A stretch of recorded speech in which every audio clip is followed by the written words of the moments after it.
দর্শক, আপনাদের আমন্ত্রণ জানাবো আইডেস্কে। শুরুতেই শিরোনাম। হামলার দুদিন আগেই পেহেলগামে অবস্থান নেয় সন্ত্রাসীরা, দাবি নয়াদিল্লির। প্রতিবেশীর সাথে বন্ধ আকাশসীমা, আগ বাড়িয়ে যুদ্ধে জড়াবে না পাকিস্তান। সীমিত পরিসরে ভারত পাকিস্তান যুদ্ধের শঙ্কা, জড়িয়ে যেতে পারে চীন। মত বিশ্লেষকদের, প্রভাব পড়তে পারে সীমান্ত অঞ্চলে। উত্তেজনা কমানোর আহ্বান যুক্তরাষ্ট্রের। ভয়াবহ দাবানলে পুড়ছে ইসরায়েল, মধ্যাঞ্চলের আগুন পৌঁছে গেছে জেরুজালেম পর্যন্ত। দিশেহারা পরিস্থিতিতে আন্তর্জাতিক সহায়তা চাইলেন নেতানিয়াহু।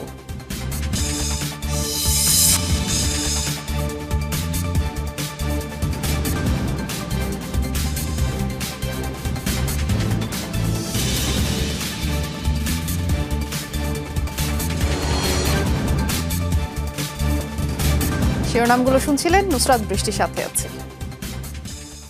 কাশ্মীরের পেহেলগামে সন্ত্রাসী হামলার দুদিন আগে থেকেই বৈশারণ উপত্যকায় আশ্রয় নিয়েছিল হামলাকারীরা, এমন দাবি করেছে ভারতের জাতীয় তদন্ত সংস্থা NIA।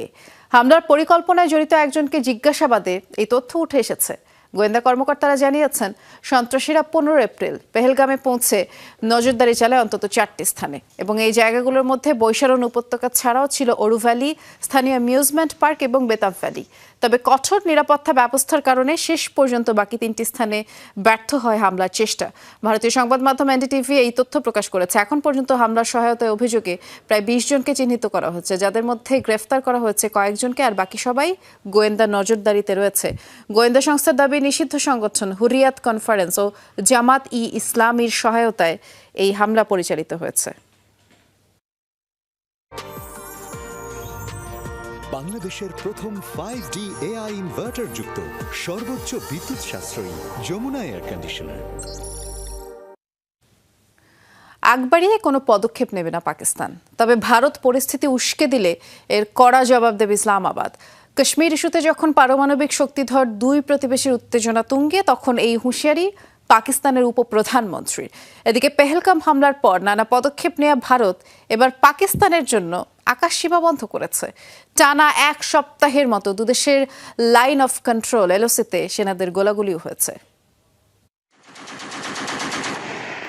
লাইন অফ কন্ট্রোলে লাগাতার সপ্তম রাত থেমে থেমে গোলাগুলি চলছে ভারত পাকিস্তানের সেনাদের মধ্যে। বুধবার রাতে নিয়ন্ত্রণ রেখার কুপওয়ারা, উরি এবং আখনুর সেক্টরের বিভিন্ন এলাকায় চলে পাল্টাপাল্টি গুলিবর্ষণ। এতে হতাহতের কোনো তথ্য পাওয়া যায়নি। তবে এই উত্তেজনার আগুনে নিজে থেকে ঘি ঢালতে চায় না পাকিস্তান। নিয়মিত ব্রিফিংয়ে একথা বললেও দেশটির উপপ্রধানমন্ত্রী হুঁশিয়ারি দিয়েছেন, নয়াদিল্লি উস্কানিমূলক কিছু করলে বসে থাকবে না ইসলামাবাদ। পাকিস্তান আগ বাড়িয়ে কোনো পদক্ষেপ নেবে না, তবে ভারত উত্তেজনা বাড়ায় এমন কিছু করলে তার কড়া জবাব দেয়া হবে। পেহেলগাম ঘটনার সাথে ইসলামাবাদের কোনো সম্পর্ক নেই। এই ঘটনার স্বাধীন ও স্বচ্ছ তদন্তের দাবি জানাচ্ছি। রাজনৈতিক স্বার্থেই দিল্লি তার অভিযোগকে অস্ত্র হিসেবে ব্যবহার করছে। এদিকে LOCতে দুদেশের যুদ্ধবিমান নিয়ে উত্তেজনার পর পাকিস্তানের জন্য বন্ধ ঘোষণা করা হয়েছে ভারতের আকাশসীমা। আপাতত 6 দিন ভারতের আকাশ দিয়ে উঠতে পারবে না পাকিস্তানের নিবন্ধনকৃত, পরিচালিত অথবা লিজ নেওয়া কোনো এয়ারলাইন্সের ফ্লাইট। এমনিতেই কয়েকদিন ধরে ভারতীয় আকাশসীমা এড়িয়ে চলছে দেশটির বিমানগুলো। গেল সপ্তাহে ভারত নিয়ন্ত্রিত কাশ্মীরের পেহেলগামে সন্ত্রাসী হামলায় 25 পর্যটক সহ প্রাণ হারান 26 জন। এজন্য ইসলামাবাদকে দায়ী করছে নয়াদিল্লি। তবে বরাবরের মতোই এই অভিযোগ অস্বীকার করে আসছে পাকিস্তান। অনিক রহমান, যমুনা নিউজ। পেহেলগামে সন্ত্রাসী হামলার সাথে জড়িতদের বিরুদ্ধে ভারতীয় প্রধানমন্ত্রী নরেন্দ্র মোদীর অতি দ্রুত পদক্ষেপ নেওয়া উচিত বলে মন্তব্য করেছেন বিরোধী দলীয় কংগ্রেস নেতা রাহুল গান্ধী। বুধবার রাজধানী নয়াদিল্লিতে অনুষ্ঠিত এক সংবাদ সম্মেলনে কথা বলেছেন তিনি। কাশ্মীর হামলার জবাবে নরেন্দ্র মোদীকে শত্রুদের বিরুদ্ধে শক্ত পদক্ষেপ নেওয়ার আহ্বান জানান তিনি। খুব দ্রুতই সরকারকে এ সংক্রান্ত প্রস্তুতি শেষ করতে হবে বলেও জানান এই কংগ্রেস নেতা। এর আগে পেহেলগামে সন্ত্রাসী হামলার জবাব দিতে সরকারকে সব ধরনের সহায়তার আশ্বাস দেন রাহুল গান্ধী।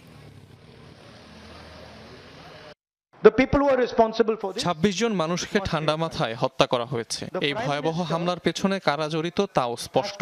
অবশ্যই প্রধানমন্ত্রী নরেন্দ্র মোদীকে এর শক্ত জবাব দিতে হবে। সময় নষ্ট করা চলবে না। ভারতের সাথে চলমান উত্তেজনার মাঝে জাতীয় নিরাপত্তা উপদেষ্টা নিয়োগ দিয়েছে পাকিস্তান। একই সাথে পাকিস্তানের গোয়েন্দা সংস্থা প্রধান ISI এর বর্তমান মহাপরিচালক লেফটেন্যান্ট জেনারেল অসীম মালিককে মঙ্গলবার এই বিষয়ে বিজ্ঞপ্তি জারি করে পাকিস্তানের মন্ত্রিপরিষদ। ঘোষণার পর তাৎক্ষণিকভাবে এই সিদ্ধান্ত কার্যকর করা হয়। বিজ্ঞপ্তিতে আরও বলা হচ্ছে, ISI এর মহাপরিচালক পদেও তিনি বহাল থাকবেন। ভারত পাকিস্তানের মাঝে চলমান উত্তেজনার মাঝে পাকিস্তান প্রশাসনের এমন সিদ্ধান্ত বড় কোনো কিছুর ইঙ্গিত দিচ্ছে কিনা তা এখনো স্পষ্ট নয়। তবে ইতিহাসে এই প্রথম পাকিস্তানের ইতিহাসে কোনো ব্যক্তিকে একই সাথে নিরাপত্তা সংস্থার দুটি পদে ক্ষমতাসীন রাখার সিদ্ধান্ত নিল প্রশাসন। এবার নয়াদিল্লি আর ইসলামাবাদের চলমান সংকট নিরসনে আন্তর্জাতিক মহলের প্রতি মধ্যস্থতার আহ্বান জানিয়েছেন পাকিস্তান নিয়ন্ত্রিত কাশ্মীরের প্রধান সুলতান মাহমুদ চৌধুরী। জানিয়েছেন, সৌদি আরব, কাতার, আরব আমিরাতের মতো দেশগুলো এক্ষেত্রে ভূমিকা রাখতে পারে। যে কোনো কিছুই ঘটতে পারে, তার জন্য প্রস্তুতি নিচ্ছি। এই মুহূর্তে বন্ধু দেশগুলোর কাছ থেকে মধ্যস্থতার প্রত্যাশা করছি। বিশ্বাস করি কেউ এগিয়ে আসবে, নয়তো ভারত যে কোনো কিছু করে বসবে। কাশ্মীর হামলাকে কেন্দ্র করে ভারত পাকিস্তান এই দ্বন্দ্বের জেরে ভারতে পাকিস্তানি বহু অভিনেতাদের ইনস্টাগ্রাম অ্যাকাউন্ট ব্লক করে দিল। উস্কানিমূলক এবং স্পর্শকাতর বার্তা ছড়ানোর অভিযোগে মাহিরা খান, হানিয়া আমির, আলী জাফর সহ আরও বেশ কয়েকজন পাকিস্তানি শিল্পীর ইনস্টাগ্রাম অ্যাকাউন্ট ব্লক করার পদক্ষেপ নিয়েছে ভারত সরকার। সম্প্রতি কাশ্মীরে সন্ত্রাসী হামলায় হওয়া প্রাণহানি নিয়ে শোক প্রকাশ করে নিজেদের ব্যক্তিগত অ্যাকাউন্টে পোস্ট করেন এই অভিনেতা ও শিল্পীরা, এবং সেই জেরেই তাদের অ্যাকাউন্ট বন্ধের সিদ্ধান্ত নেয় ভারত প্রশাসন। এর আগে 16টি পাকিস্তানি ইউটিউব চ্যানেল সম্প্রচারে নিষেধাজ্ঞা জারি করে ভারত।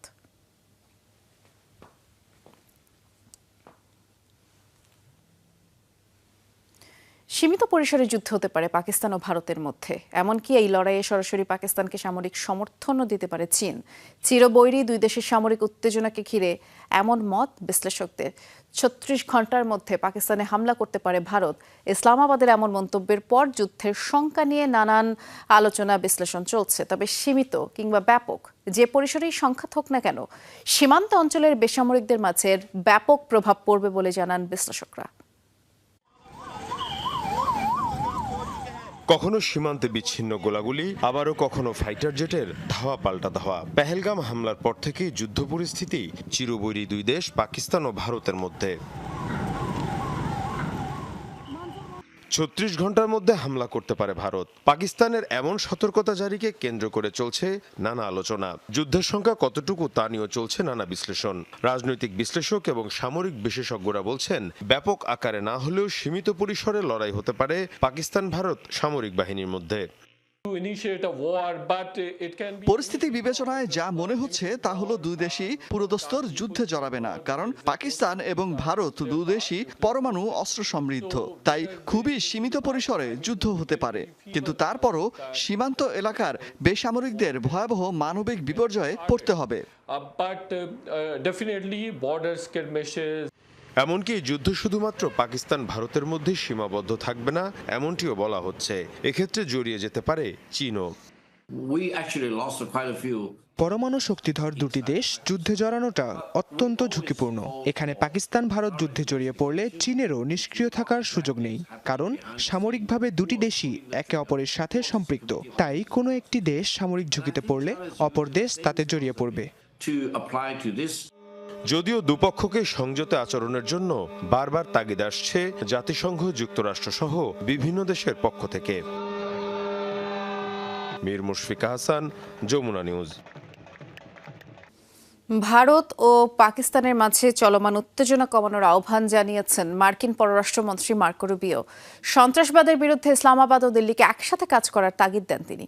বুধবার পাকিস্তানের প্রধানমন্ত্রী শাহবাজ শরীফ এবং ভারতের পররাষ্ট্রমন্ত্রী এস জয়শঙ্করের সাথে তার ফোনালাপ হয়। মার্কিন পররাষ্ট্র দফতর জানিয়েছে, কাশ্মীর ঘিরে চলমান উত্তেজনায় উদ্বেগ প্রকাশ করেন রুবিও। জয়শঙ্করের সাথে কথোপকথনে পেহেলগামের হামলায় প্রাণহানির ঘটনায় তিনি শোক জানান, আর ভারতের সন্ত্রাস বিরোধী পদক্ষেপে সহযোগিতার কথাও বলেন। পাক প্রধানমন্ত্রীর সাথে ফোনালাপে পেহেলগামে হামলার ঘটনায় নিন্দা জানানোর আহ্বান জানান পাকিস্তানের প্রতি, এবং দক্ষিণ এশিয়ায় শান্তি নিরাপত্তা নিশ্চিতে দুই দেশকে সম্মিলিতভাবে কাজের আহ্বান জানান তিনি। গুরুত্ব দেন সরাসরি যোগাযোগের উপর।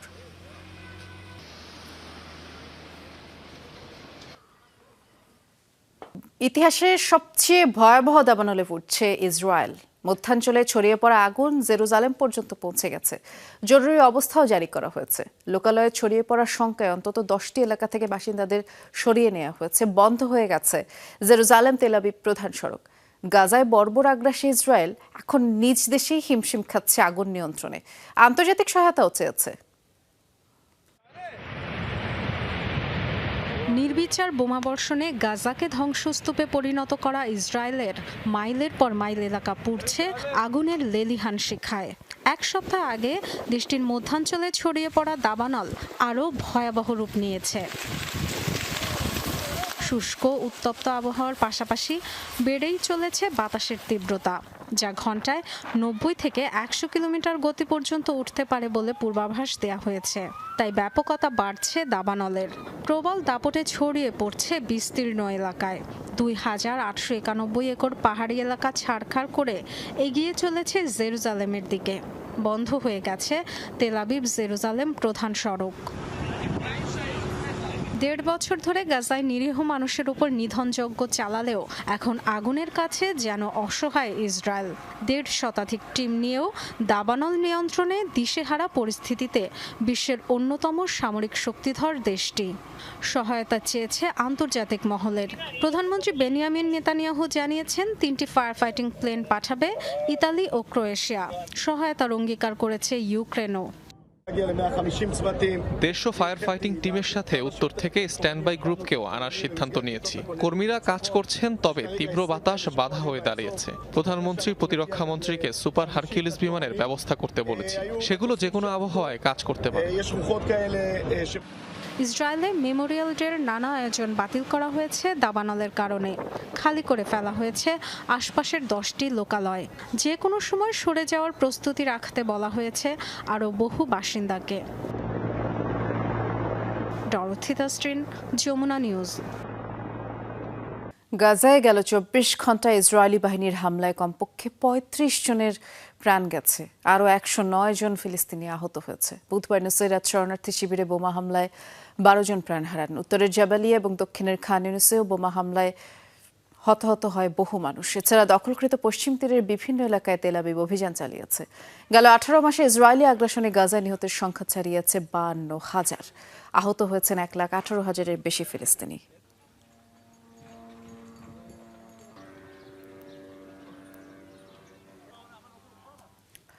প্রেসিডেন্ট ট্রাম্পকে ভয় পান না, ফিলিস্তিনের পক্ষে আন্দোলন অব্যাহত থাকবে। 2 সপ্তাহ পরে জামিনে মুক্তি পেয়ে এমন হুঁশিয়ারি দিয়েছেন কলম্বিয়া বিশ্ববিদ্যালয়ের শিক্ষার্থী মোহসেন মাহদাভি।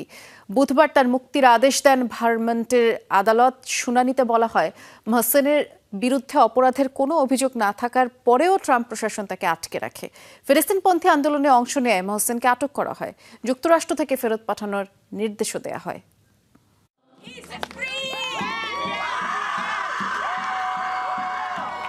ভারমন্টের আদালত থেকে বেরিয়ে আসতেই কলম্বিয়া বিশ্ববিদ্যালয়ের শিক্ষার্থী মোহসেন মাহদাভিকে ঘিরে উল্লাসে মেতে ওঠেন উপস্থিত মার্কিনীরা। আইনজীবী, মানবাধিকার কর্মী, রাজনৈতিক কর্মী থেকে শুরু করে বিভিন্ন শ্রেণী পেশার মানুষ উপস্থিত ছিলেন সেখানে। মুক্তি পাবার পর আদালত থেকে বেরিয়ে এসেই ট্রাম্প প্রশাসনকে হুঁশিয়ারি দেন মোহসেন। বলেন, প্রেসিডেন্ট ট্রাম্পকে ভয় পান না তিনি, আন্দোলন চলবে ফিলিস্তিনের পক্ষে। একটা বিষয় স্পষ্ট করতে চাই, আর তা হলো আমি প্রেসিডেন্ট ট্রাম্পকে ভয় পাই না। কখনো হাল ছাড়বেন না। আপনাদের প্রতিবাদের ভাষাকে কখনো ম্লান হতে দেবেন না, বিশেষ করে গণতন্ত্রের জন্য। আমরা মানবতার জন্য কাজ করছি, তাই ফিলিস্তিনের পক্ষে আমাদের আন্দোলন চলবেই। ফিলিস্তিনের পশ্চিম তীরে জন্ম নেয়া মোহসেন মাহদাভি কলম্বিয়া ইউনিভার্সিটির শিক্ষার্থী। গাজায় ইসরায়েলি আগ্রাসনের প্রতিবাদে সোচ্চার হয়ে ওঠেন তিনি। বিশ্ববিদ্যালয়ে চলা ইসরায়েল বিরোধী আন্দোলনে নেতৃত্ব দেন তিনি। 2 সপ্তাহ আগে নাগরিকত্ব আবেদনের সাক্ষাৎকারে অংশ নিতে গিয়ে গ্রেফতার করা হয় তাকে। এই ঘটনায় তোলপাড় শুরু হয় যুক্তরাষ্ট্রে। তার মুক্তির দাবিতে করা হয় বিক্ষোভ আন্দোলন। মীর মুশফিকা হাসান, যমুনা নিউজ। মার্কিন প্রেসিডেন্ট ডোনাল্ড ট্রাম্পের দ্বিতীয় মেয়াদের প্রথম 100 দিনে দেশটির অর্থনৈতিক প্রবৃদ্ধি কমেছে 0.3%, যা এই গেল 3 বছরের মধ্যে প্রথম। বলা হচ্ছে যে আগ্রাসী শুল্ক নীতির বিরূপ প্রভাব পড়ছে, যদিও এমন মন্তব্যকে প্রেসিডেন্ট প্রত্যাখ্যান করেছেন। ওভাল অফিসের দায়িত্ব নিয়ে শুল্ক আরোপের মাধ্যমে মার্কিন অর্থনীতিকে আরও শক্তিশালী করবেন এমন প্রতিশ্রুতি দিয়েছিলেন প্রেসিডেন্ট ডোনাল্ড ট্রাম্প। কিন্তু বছরের প্রথম প্রান্তিকের অর্থনৈতিক প্রবৃদ্ধি কপালে ফেলেছে চিন্তার ভাঁজ। বুধবার প্রকাশিত মার্কিন পরিসংখ্যান বলছে চলতি বছরের প্রথম ৩ মাসেই অর্থনীতি 0.৩% সংকুচিত হয়েছে, যা ২০২২ সালের পর এই প্রথম। গেল বছরের শেষ প্রান্তিকে মার্কিন জিডিপি বৃদ্ধি পেয়েছিল ২.৪%। যুক্তরাষ্ট্রের অর্থনীতিতে ধস নামায় প্রশ্নবিদ্ধ ডোনাল্ড ট্রাম্পের আগ্রাসী শুল্ক নীতি। যদিও এসব অভিযোগ তুড়ি মেরে উড়িয়ে দিয়েছেন মার্কিন প্রেসিডেন্ট। বাজে অর্থনৈতিক পরিকল্পনার জন্য বাইডেন প্রশাসনকে দায়ী করে সবাইকে আরেকটু ধৈর্য ধরার আহ্বান জানান তিনি। জানুয়ারির ২০ তারিখে দায়িত্ব নিয়েছি। ট্যারিফ এখনো পুরোপুরি কার্যকর হয়নি। আমি চাইবো আমাদের আরো একটু সময় দেয়া হোক। যা প্রতিবেদনে প্রকাশিত হয়েছে তা সবাইকে চিন্তায় ফেলেছে জানি, কিন্তু সবাইকে ধৈর্য ধরার আহ্বান জানাচ্ছি। জিডিপি প্রতিবেদন প্রকাশ হওয়ার পরই হোয়াইট হাউসে ইনভেস্ট ইন আমেরিকা ইভেন্টে বক্তব্য রাখেন ডোনাল্ড ট্রাম্প, যেখানে উপস্থিত ছিলেন এনভিডিয়া, জনসন অ্যান্ড জনসন এবং জিই অ্যারোস্পেসের মতো যুক্তরাষ্ট্রের শীর্ষস্থানীয় প্রতিষ্ঠানের নির্বাহীরা। তবে আমি বলতে চাই, অর্থনীতির এই সংকোচনের জন্য বাইডেনই দায়ী। মার্কিন অর্থনীতি পুরোপুরি ধ্বংস করে দিয়েছেন তিনি। আগের অবস্থা থেকে ফিরতে কিছুটা সময় তো লাগবেই। মার্কিন অর্থনীতিকে শক্তিশালী করতে একের পর এক পদক্ষেপ নিয়েছেন ডোনাল্ড ট্রাম্প, যার মাঝে সবচেয়ে বিতর্কিত তার বিভিন্ন দেশের ওপর আরোপিত শুল্ক। তাজরিয়ান সোবহান, যমুনা নিউজ। নানা নাটকীয়তা শেষে যুক্তরাষ্ট্র ও ইউক্রেনের মাঝে স্বাক্ষরিত হয়েছে গুরুত্বপূর্ণ খনিজ চুক্তি। গেল বুধবার ওয়াশিংটন ডিসিতে স্বাক্ষরিত হয় চুক্তিটি ঘোষণা দিয়েছে মার্কিন রাজস্ব বিভাগ। গুরুত্বপূর্ণ এই চুক্তি অনুযায়ী কিয়েভের দুর্লভ খনিজ সম্পদে প্রবেশাধিকারের বিনিময়ে যুদ্ধবিধ্বস্ত ইউক্রেন পুনর্গঠনে তহবিলের যোগান দেবে যুক্তরাষ্ট্র। আর ইউক্রেনের অর্থনীতিকে আবারও শক্তিশালী করার অঙ্গীকারও ব্যক্ত করেছে ওয়াশিংটন। কিয়েভের অর্থ মন্ত্রণালয় বলছে, ইউক্রেন পুনর্গঠন তহবিলে যুক্তরাষ্ট্র সরাসরি বা সামরিক সহায়তার মাধ্যমে অবদান রাখবে এবং ইউক্রেন তার প্রাকৃতিক সম্পদ থেকে পাওয়া রাজস্বের 50% তহবিলে দেবে।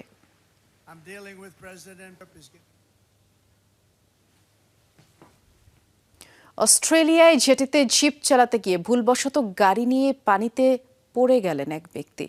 বুধবার অস্ট্রেলিয়ার দক্ষিণাঞ্চলের একটি উপকূলীয় এলাকায় এই ঘটনা ঘটেছে। জেটিতে একটি জিপ চালাতে গিয়ে নিয়ন্ত্রণ হারিয়ে পানিতে পড়ে যায় চালক। অল্পের জন্য গাড়িটির সাথে সংঘর্ষ হওয়া থেকে বেঁচে যায় পানিতে ভাসমান একটি পুলিশের নৌকা এবং পানি থেকে বাঁচতে গাড়ির ছাদে চড়ে বসে চালক। এ সময় তাকে জিজ্ঞাসাবাদে এগিয়ে আসে পুলিশ। প্রশ্নোত্তরের এক পর্যায়ে সেও পানিতে ঝাঁপ দেয়। পরে তাকে আবার পাকড়াওয়ের পর অ্যাম্বুলেন্সে করে ঘটনাস্থল থেকে নিয়ে যায় নিরাপত্তা বাহিনী। এই ঘটনার জেরে স্থানীয় এক গণমাধ্যমের তথ্যের বরাতে জানা যায়, এর আগেও একটি সড়ক দুর্ঘটনার সাথে এই যানটি জড়িত ছিল।